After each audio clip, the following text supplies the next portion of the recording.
Frank offered. That's what I get out of the story. I tend to take myself too seriously.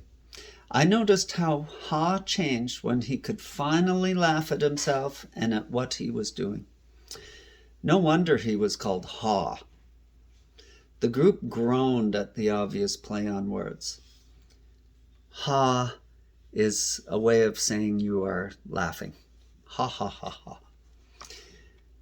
Angela asked, "Do you think that Hem ever changed and found new cheese?" Elaine said, "I think he did."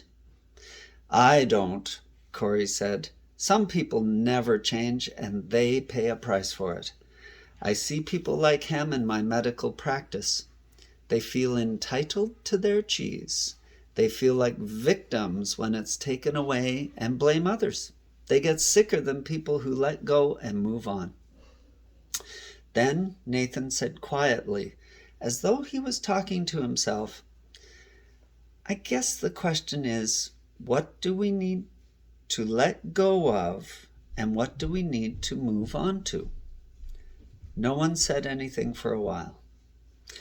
"I must admit," Nathan said, "I saw what was happening with stores like ours in other parts of the country, but I hoped it wouldn't affect us. I guess it's a lot better to initiate change while you can than it is to try to react and adjust to it.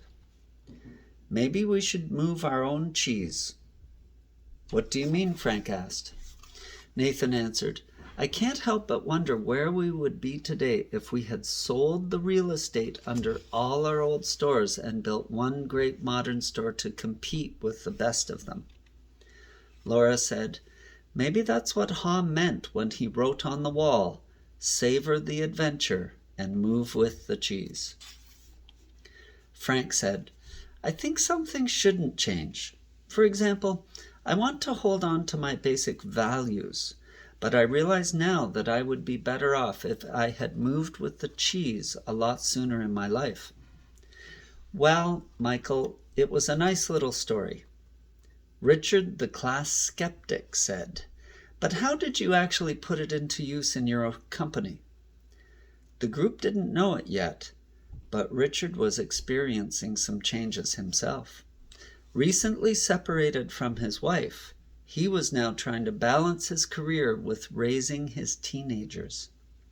Michael replied, "You know, I thought my job was just to manage the daily problems as they came up, when what I should have been doing was looking ahead and paying attention to where we were going. And boy, did I manage those problems, 24 hours a day. I wasn't a lot of fun to be around. I was in a rat race and I couldn't get out." Laura said, "So you were managing when you needed to be leading." "Exactly," Michael said. "Then when I heard the story of Who Moved My Cheese, I realized my job was to paint a picture of new cheese that we would all want to pursue, so we could enjoy changing and succeeding, whether it was at work or in life." Nathan asked, "What did you do at work?" "Well, when I asked people in our company who they were in the story, I saw we had every one of the 4 characters in our organization. I came to see the Sniffs, Scurries, Hems, and Haws. Each needed to be treated differently. Our Sniffs could sniff out changes in the marketplace, so they helped us update our corporate vision. They were encouraged to identify how the changes could result in new products and services our customers would want. The Sniffs loved it and told us they enjoyed working in a place that recognized change and adapted in time. Our Scurries liked to get things done, so they were encouraged to take actions based on the new corporate vision. They just needed to be monitored so they didn't scurry off in the wrong direction. They were then rewarded for actions that brought us new cheese. They liked working in a company that valued action and results." "What about the Hems and Haws?" Angela asked. "Unfortunately, the Hems were the anchors that slowed us down," Michael answered. "They were either too comfortable or too afraid to change.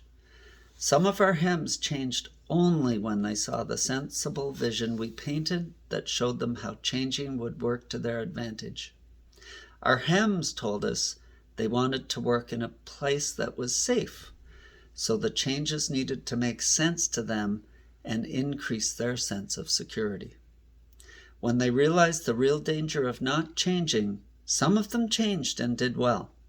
The vision helped us turn many of our Hems into Haws. What did you do with the Hems who didn't change? Frank wanted to know.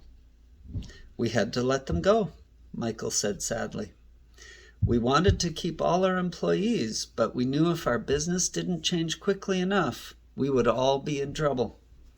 Then he said, the good news is that while our Haws were initially hesitant, they were open-minded enough to learn something new, act differently, and adapt in time to help us succeed. They came to expect change and actively look for it. Because they understood human nature, they helped us paint a realistic vision of new cheese that made good sense to practically everyone. They told us they wanted to work in an organization that gave people the confidence and tools to change, and they helped us keep our sense of humor as we went after our new cheese.